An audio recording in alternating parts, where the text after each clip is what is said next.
It's the tire smoking, drag strip ripping, unofficial top muscle car of the 80s. It's got a reputation for leaving skid marks not only on the pavement, but also on your passengers' tatty-whities. This European-influenced looking Sportster rebirthed the American pony car and ushered in a new generation of drivers slamming Bernies in front of the local Foster's Dairy Freeze.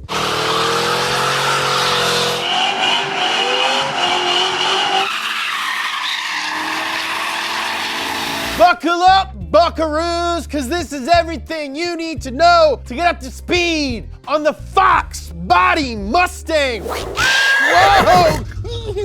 Whoa! Whoa, big fella. Whoa, big fella. Now let's ride!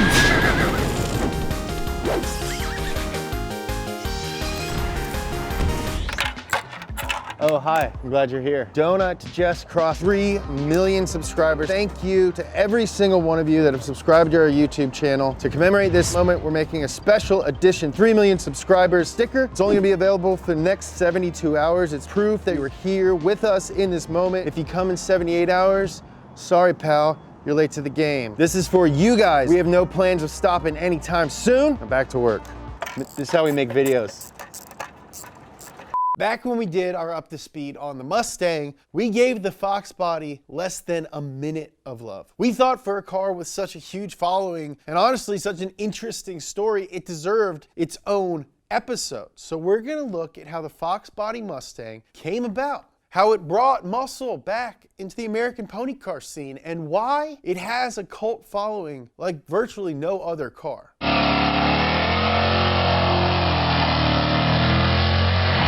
Now, before the Fox Body came out, Ford was selling the unimpressive yet confusingly successful Mustang 2. Ford took away the V8 of the original Mustang, made it smaller, and used the Pinto platform to build the new Mustang 2 upon. Now, the infamous oil crisis of '73 put a hurt on people's wallets, and gas-guzzling V8s were thrown to the wayside. In 1974, gas only cost 55 cents a gallon. That's $2.87 in today's monies. Everybody freaking pays that now. Now, although it lacked the sexiness of its older brother, the Mustang Deuce was a huge success as buyers wanted more fuel efficient, lower priced, less extravagant cars. Okay, boo.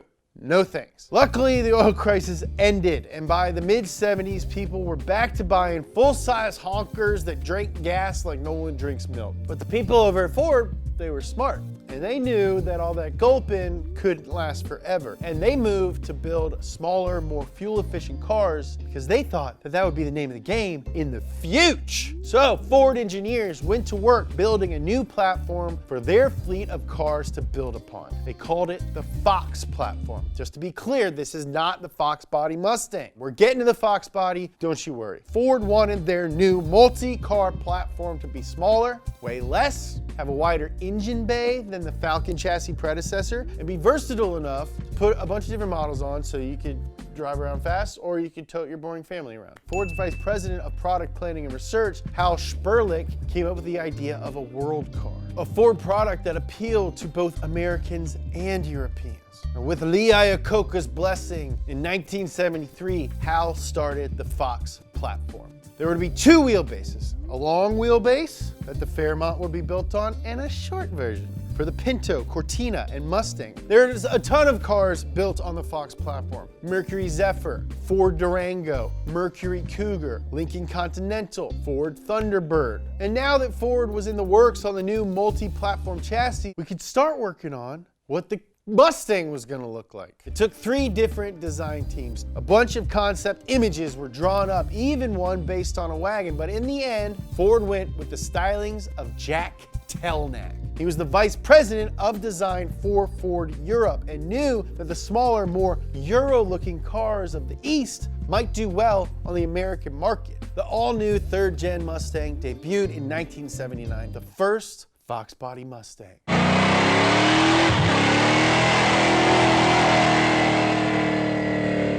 The new Mustang got square bucketed headlights inside a slanted grille. It had freaking louvers on the quarter windows and a wedge-style hood. It was lighter, safer, more aerodynamic, and was a complete departure from the looks of its predecessor. You got 5 different engine options, from an 88 horsepower 2.3 liter 4-cylinder to the most coveted and beloved Mustang engine of all time, the frickin' 5.0. Although this early version of the 5-liter V8 only puts out 130 horsepower. But there was a beast inside. It just needed some massaging. We're going to talk about that in just a bit. The Fox Body also got 3 different trim levels during its first initial year. The first one was called the basic trim. Not really, it was just pretty basic. Then there was the more luxurious Gia trim, which after some research doesn't seem very luxurious. It got deluxe seat belts, map pockets, and a carpeted luggage compartment, which I guess would be a nice gesture to all the people that you kidnap, because anyone who spent more money on these options is probably a psychopath. The third and final trim was the Cobra. But it's not the kind of Cobra that you're probably thinking of. The first Fox Body Cobra was another appearance package that got a center-mounted, non-functional hood scoop, pinstripes, and slightly different bumpers. If we had to rank Cobras, this one is about a 1 out of 5 hisser. A year later, the 80s were upon us, and with it came a McLaren-built Mustang? You heard me right. There are Fox Body M81 McLaren Mustangs out there, 10 production versions to be exact, sketched out while in a Mexican restaurant in California. The story goes like this. Okay, so this dude, Gary Coles of Marketing Corporation of America, went to his buddy, Roger Bailey, who worked at McLaren, and he was like, we want to build a McLaren Mustang. Nice, mate. Rock and roll. But first, we'll build some race cars, and with your guys' name attached, they'll sell like freaking hotcakes, man. Sounds great. True story, that's how it happened. Racing in the IMSA series, the McLaren Stang got a 4-cylinder Cosworth BDA engine, Ford 4-speed manual transmission, and a quick change rear end. Of the 2 race cars built, the number 2 chassis raced in the GTX class in the 1981 24 Hours of Daytona. The car finished 21st overall, which isn't that good, and 8th in its class, which also isn't that good, but they did get in a wreck. So, I mean, I guess they did pretty good. From those race cars came the production McLaren Mustangs. McLaren took the 2.3-liter turbo engines and gave them a good old hot rod boy tune-up with some head porting and blueprinting for durability and performance. They put out a respectable 190 horsepower when you crank the dash-mounted boost controller all the way up. M81's got BBS wheels, a wastegate hood. It got all sorts of suspension goodies and front rear sway bars, and inside, you even got a roll bar. There's only 10 of the hand-built M81s ever sold, and at a price of $25K, which is about $70K in today's money, they were not cheap. Pressure is building again in Washington for a new look at gas rationing. In 1979, a second oil crisis hit the United States, and playing a bit of catch-up, Ford ditched the 5-liter V8 to conserve fuel and meet consumer demands. And it was replaced with the 255 cubic inch V8 for 1980 and 1981. The sole V8 option for the Mustang made 120 little tiny horse boys, the lowest horsepower ever for a V8 Mustang. Ford also dropped the 2.3-liter turbo, so if you wanted a true performance engine in your Stang in the early 80s, you were SOL, unless you were the cops.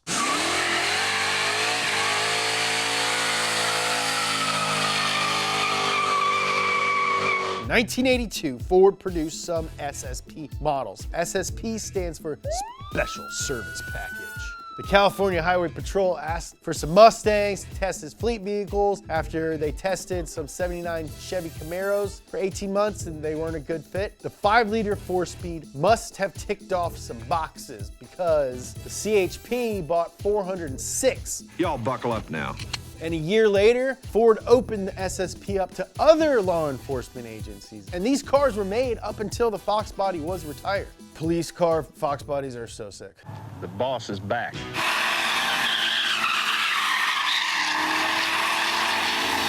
After a 13-year hiatus, Ford finally brought back the GT in 1982. Ford marketed the new GT as the boss is back, an homage to the Boss 302 of the 70s. The new Boss 5.0 got a bump in power with new valves, cams, exhaust, and intake. The popular 5-liter was back and here to stay, baby. The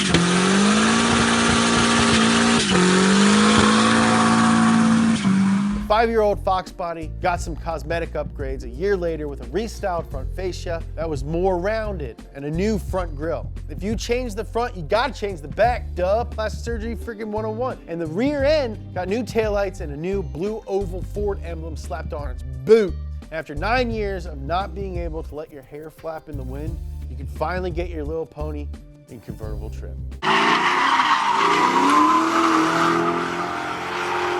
1984 marked the 20th anniversary of the Mustang, and to bring some attention to 20 years of the Stang, Ford brought back the GT350 namesake. Now, if you were an 80s dude or duet and heard that Ford was bringing back the beloved GT350 from the 70s, you probably clenched your little butt cheeks with excitement. Relax those buns, bud. Because again, it was just basically another cosmetics package. It did get some upgraded suspension components, but overall, it really didn't do that much to match the legacy of the original GT350. That same year, a familiar name in the Mustang scene hit the road running. Saleen. Before Saleen went off and built their own American supercars, they were hopping up Fox Body Mustangs. Steve Saleen was looking to take all that potential that the Fox Body had and turn it into race car gold. He took the cars to various SCCA races, winning along the way. His success on the track gave his new Mustang some street cred, and if you had the dough, you too could buy your own Saleen-equipped Fox Body. So what made his Saleen conversion so special? Well, he worked on the stuff that makes a race car better. The chassis, the suspension, the brakes. He didn't even touch the engine for 2 reasons. 1, he didn't want any trouble with the EPA. They were still pretty strict at the time regarding emissions. And 2, it allowed him to sell his conversions while maintaining the Ford factory warranty. Smart. He used Racecraft suspension, custom wheels, and a body kit that was very period correct. And in the early 90s, Saleen released the Saleen SSC and SC, their first crack at their very own Fox Body with a modified engine. Saleen worked 290 horsepower out of the beloved 5.0 for the SSC and got even more power, baby, out of the SC with 304 buff horses. While Saleen was off modifying Mustangs, in-house, Ford was looking to put some muscle back in their production pony. The oil crisis was long gone and performance junkies wanted more buff horses put back into their 4-wheeled steed, and Ford needed a division of their own to do it. So they decided to form a division that would oversee not only Ford's racing program, but also spearhead the production of high-performance, street-legal cars. Ford came up with Special Vehicle Operations Department, or SVO for short. Their first task was turning the Mustang into a more performance-oriented car. Surprisingly, instead of going the conventional route with the 5-liter small block, the SVO team used the 2.3-liter turbo, making 175 horsepower and 210 pound-feet of torque. The SVO Stang was the highest performer of the time. Now remember when McLaren was making waves with their own turbo 4-banger? Well, the newly formed SVO, they didn't like that, so they killed it. They killed the McLaren Mustang and said, we're not gonna do this. Now, it didn't take long for them to find the errors of their ways. About 1.5 years for Ford to make the switch to focusing on the flagship V8, the 5-liter. Gone were the days of the choked up 140 horsepower versions of the infamous small block, and here to stay were the 200 plus buff horse, high output 5.0s. It will go down as the power plant that brought muscle back to the Mustang lineup. By 1988, the success of the higher power motor led to more than 200,000 Mustangs being sold annually, one of the top American sports cars of the time. Just look at the movies that featured a Fox Body. Kane's convertible GT sitting on 10-inch gold Daytons in Menace to Society. Arnold Schwarzenegger drove one in Twins. Tim, the frickin' toolman Taylor, bought his son Brad a GT as his first car. The Fox Bodies were wildly popular, from grandmas rocking them to church to 16-year-olds whipping Bernies in church parking lots. Towns were filled with boxy Stangs, but by 1990, the Fox Body itself was getting a little long in the tooth. Ford continued to make special edition Mustangs over the next few years. You got the summertime edition and the triple white, but maybe the best Fox body of all came with a 3-letter badge next to it. SVT.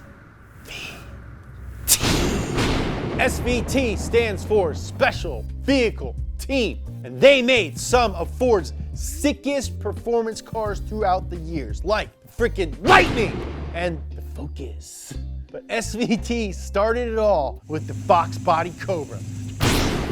The 1993 Ford Mustang SVT Cobra was launched during the 1992 Chicago Auto Show as a way to show off Ford's new performance division. The Cobra got an upgraded motor with 235 horsepower and 280 pound-feet of torque.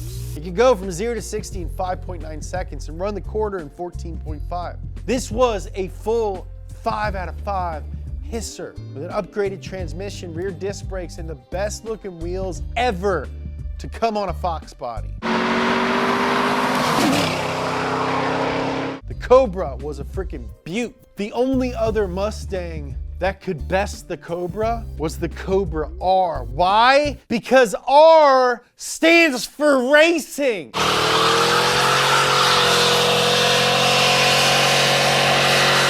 R was the swan song for the Fox Body Mustang, and it showed the world that the SVT crew knew how to build performance cars. It was a full-on race car with no radio, no speakers, no freaking air conditioning, no sound deadening material or rear seat. Only 107 Rs were built specifically for IMSA and SCCA Class B racing, although the majority of them are in the hands of collectors, so they're just sitting in some old guy's garage. The Fox body came to an end in 1993, but to this day, it's still one of the best and beloved Mustangs of all time. It turned the Mustang back into the muscle machine it once was. And if you have a Calypso green notchback 5-liter with a manual, hit me up in the comments below. Hold on a second. You're a donut fan, but you don't even have any donut merch? How will the other D-holes know that you've got more power, baby? Head on over to donutmedia.com and show everyone what a big D-hole you are. Donutmedia.com. Also, if you want to work for us, that's where you do it. There's a join the team link. This could be you. I love you.